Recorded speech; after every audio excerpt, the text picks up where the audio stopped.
Now, Ethan Nwaneri has joined Ligue 1 side Marseille on loan from Arsenal. It's a straight loan until the end of the season to get him some more game time. He's still in Arsenal's long-term plans, though. And I'm hoping we can hear from the manager.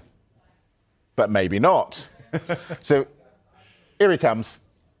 The fact that Roberto is there and he's an incredible development of young talent, and he's a really courageous manager in the way he plays, by the way he plays with young talent as well, and he has a big track record about that.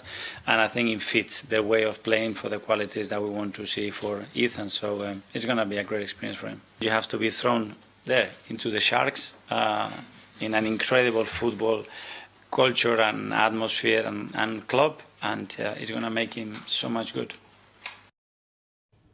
Mark, this feels like a great move for the player. Yeah, hugely impressive talent that has got so much to give, and of course a big part of the future at Arsenal. But the problem for Ethan is he's not started any Premier League games this season, just the one start in the Champions League.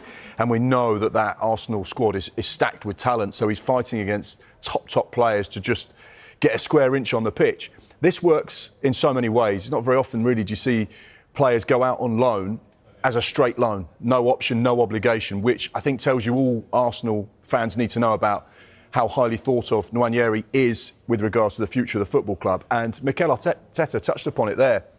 Roberto De Zerbi is clearly a big factor in why Marseille has been chosen as the right destination for him.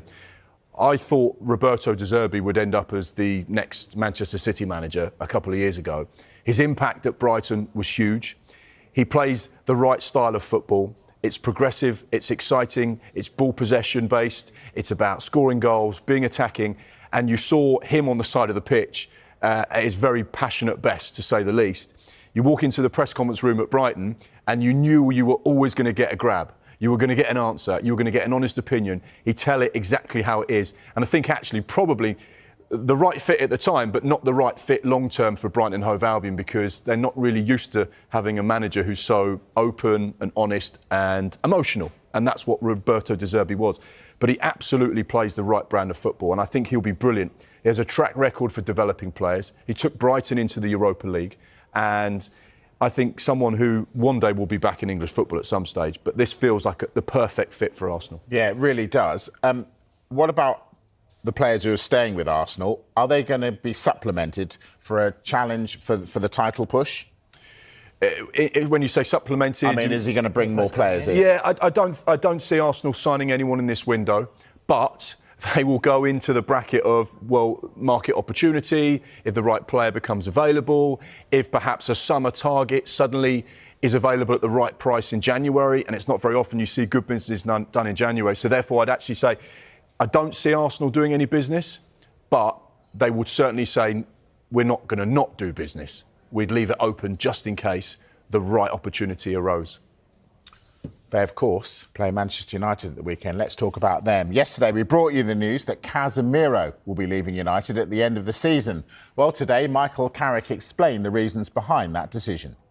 I think that's just coming into that time of the season, really, and with contracts, and obviously January is January in the window, and the kind of announcement for Cassie, I think, was for clarity as much as anything. You know, what the important thing for me is any decision I make, or my staff mate, or the club mate. It's not short term. You know, it's not just to get through till the end of the season. You know, I've got a responsibility to whatever happens next for it to be in a good place and moving forward to make the right decisions.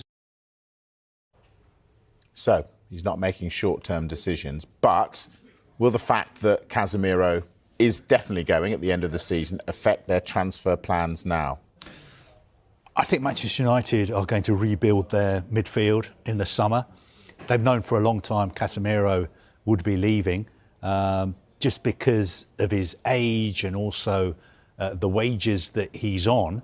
Pretty much everybody in football knew that Manchester United would let him go when his contract expires. I think United are already looking very, very hard at signing one or two midfielders this summer. They did a good job of rebuilding their forward line last summer.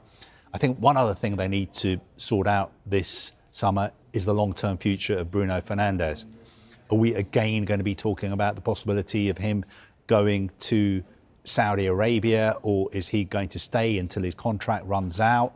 Are they going to try and replace him? So I don't think Casemiro is going to affect things that much. I think plans are already in place to really strengthen the squad. Interesting to see also who'll be the manager or head coach. It will indeed. This summer, especially if they keep playing as well as they did against City last weekend under Michael Carrick.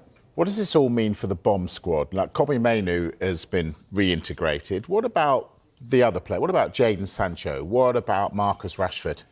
Well, the players you've mentioned there are all really well paid by Manchester United. Now, Marcus Rashford will probably say, look, my time at Old Trafford has come to an end. I'm happier here at Barcelona.